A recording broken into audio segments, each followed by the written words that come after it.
Hi, my name is Peyton Nelson, and this is my Bible Metanarrative presentation. Starting with the Old Testament. In the beginning, God created the universe. He created the heavens and the earth, and all of mankind, including you and I. Darkness was upon, so God said, "Let there be light," and then there was light. Genesis chapters 1 and 2 consists of 7 days of creation. On the seventh day, God rested. God created Adam and Eve and placed them in the Garden of Eden.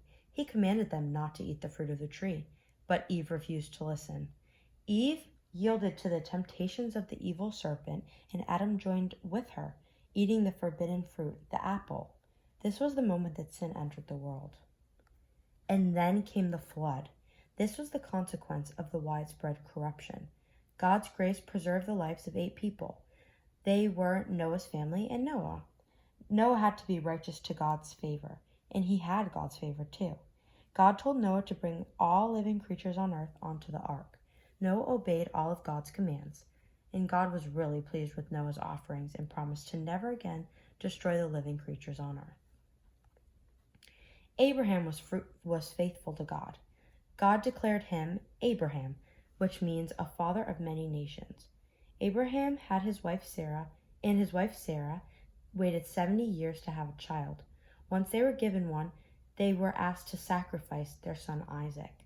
Abraham willingly placed his son on the altar to sacrifice him when an angel appeared and told him to spare his son because he had proven his faith.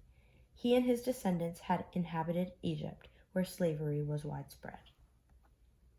Moses was introduced as a baby floating down the Nile River. He was recognized floating down the river by the Pharaoh's daughter. She spotted him and she took him in as her own. He secretly lived a life as an Egyptian prince. One day he encountered a burning bush. God revealed himself to Moses in the bush. This was a reminder to Moses and his people that during the darkest times, God was there. Moses began bringing people to the promised land. He led the Israelites out of slavery from Egypt. He was the greatest prophet ever chosen by God.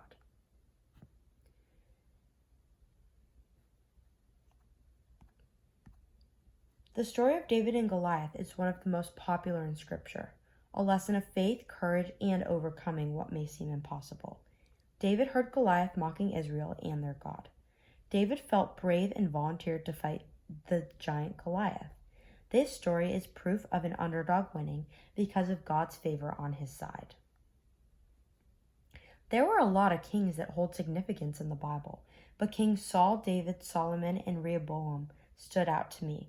King Saul was the first king of Israel. He was one of the richest and most powerful of men. King David was a follower of Solomon, and he defeated Goliath, as I mentioned before. He shaped the nation of Israel. Jesus is sometimes referred to as the son of David. King Solomon actually built the first temple in Jerusalem. The Babylonians were taken into exile, and God's temple was demolished. Then, the New Testament. In the town of Bethlehem, Jesus was born in a manger. This was during the time of Herod the Great. Around 30 years later, Jesus began traveling around northern Israel and Judah. He claimed to be the Son of God, the Messiah, and this made many people very upset.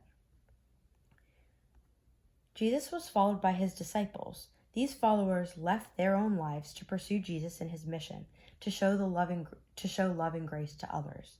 He reached the lives of those that many looked down upon during that time, including children, women, the sick, injured, and people who were in need.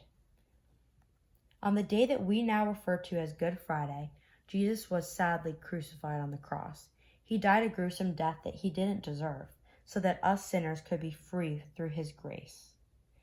3 days later, his tomb was found to be empty. Many of you know Easter Sunday, Jesus conquered death and the grave. Jesus' disciples were in awe of the amazing resurrection power that they had just witnessed. Jesus gave his disciples and his followers, including us, instructions on how to walk in his light, sharing his love and message to others. And this is our mission as Christians. Thank you for watching my